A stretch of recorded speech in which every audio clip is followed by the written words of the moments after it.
Frank. India has asked UN Secretary General Font to use the influence of his office to stop what the Indian ambassador called the massacre of unarmed people in East Pakistan by the West Pakistan Army. Earlier, sources in India said that West Pakistan was continuing to bomb parts of East Pakistan, although the West claimed to have the rebellious province under complete control.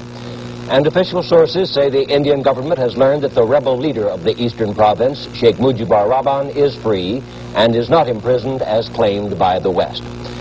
Michael Clayton of the British Broadcasting Corporation was one of many Western newsmen expelled from East Pakistan the day after the shooting started. I was in the lobby of the Intercontinental Hotel in Dhaka last Thursday night when Pakistan soldiers suddenly hauled down the East Pakistan independent flag outside the hotel and burnt it. When I tried to leave by the hotel front door, they pushed me back at gunpoint. The army clampdown on Dhaka had begun. It was a ruthless exercise in intimidating the city's virtually unarmed population. Later on Friday, from the hotel, we watched tanks rumbling through Dhaka's mostly empty streets.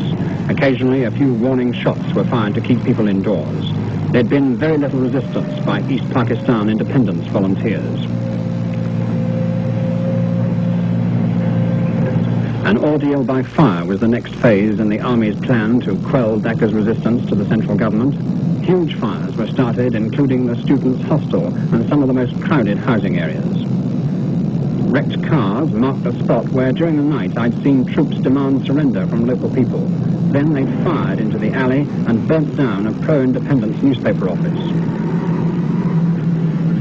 Trucks of ammunition and weapons were driven away by the Pakistan army after seizing them from East Pakistan police who'd cooperated with the independence movement. Some East Pakistani soldiers were also disarmed by the West Pakistanis.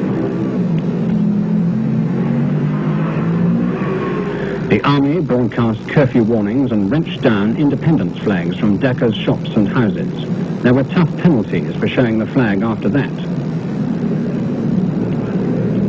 Mr. Bhutto, the West Pakistan People's Party leader, was given safe conduct out of the Intercontinental Hotel. He'd been attending the constitutional talks with the president. The troops warned us they'd fire at cameramen, and this film was shot by a French team from the hotel windows.